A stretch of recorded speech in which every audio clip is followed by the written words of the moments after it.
What's up, everybody? It's your resident Dew fanatic, and I'm coming at you a little unexpected this time because I was doing my rounds, looking at the online Dew scene, looking, to the stuff that's coming up, and in the posts on the subreddit, I saw that there was an imported flavor that was going to be available to me. And as you can tell by the title, I'm sure, Mountain Dew Violet. This is a flavor that has just come out within the past, I want to say, 4 months or so. And it's a Japanese flavor, a grape flavor. We as Dew fans are no stranger to some grape flavors with Pitch Black. Rest in peace, my good friend. And the grape Kickstart, which is sort of a Kool-Aid flavor grape, if you will. But this is different. They had I want to say, it was several years ago, maybe 2013, 14, somewhere in that range. This is just a bit of an educated guess. I don't remember specifically. But they had a Mountain Dew grape. And it had a different logo than this. And it was available in some Japanese vending machines that I saw people posting. But I've never tried that. And I've never really given a shot to any imported flavors. Not for fear of, different food regulations in different countries, because I know, honestly, some of them are probably healthier than the United States. But this is a unique opportunity. This was available at FYE, entertainment stores, kind of like Hot Topic if you're not familiar with it. But they have this along with several other food products that I know some are ones that they produced, and some of them are like, just themed energy drinks for pop culture icons. I even saw one for like Bob Ross, like a happy little energy drink. It was kind of ridiculous. But just looking at the ingredients on this one, it's your usual gambit of high fructose corn syrup and a combination of sucralose, and you know me and sucralose, not a big fan. But then there's some other weird ones here. You got like vegetable juice and elderberry juice, that sort of thing. I'm really not sure what the caffeine content. They've got this this nutrition label, because of course it's in Japanese characters on the back, but you have a printed label here.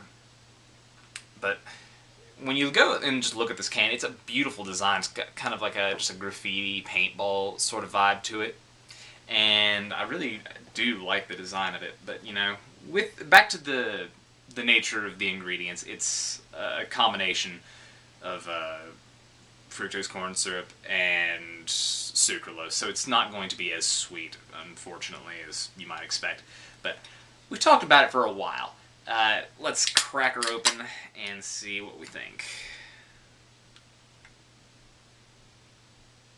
Very, straight up grape soda, like Pitch Black, and I want to say even the Kickstart, I haven't had it in a while, but from memory, I don't remember them having such a strong grape soda like like a Crush or a Fanta. So let's pour a little bit of this out into a glass. It definitely doesn't have that pitch black color. Almost sort of a magenta sort of thing going on there. Let's give it a shot.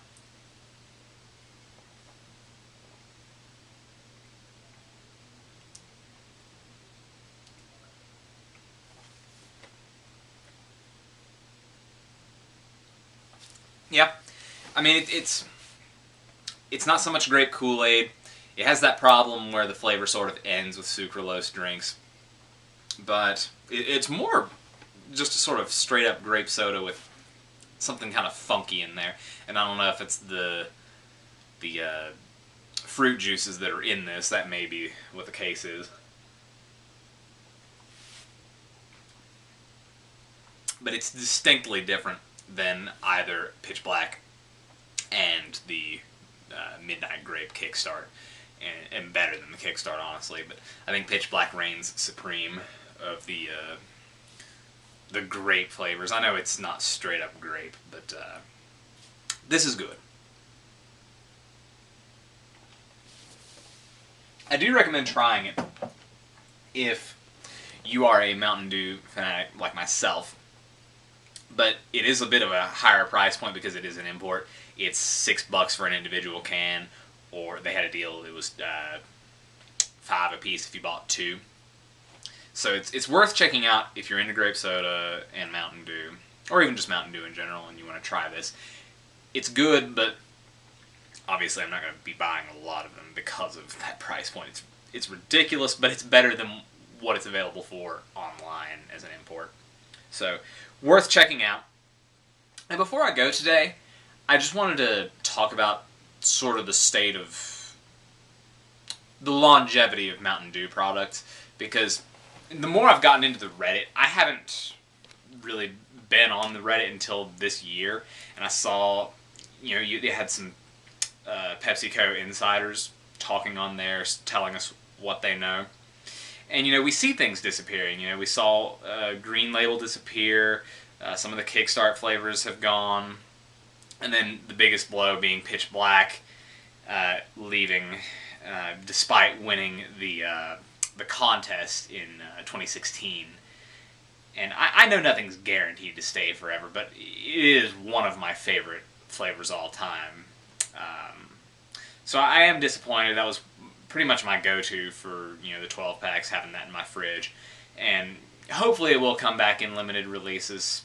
I don't have any information on that, but from what I've read, it's sold worse than the caffeine-free Mountain Dew in some regions. I know in some regions that it isn't even available, so that's just really unfortunate. And after all we went through to get it back and as a permanent flavor for some time, it was a blow, really. So I hate that happened, and it looks like Whiteout may be next. It's definitely moved to a regional status. Definitely not available in my neck of the woods.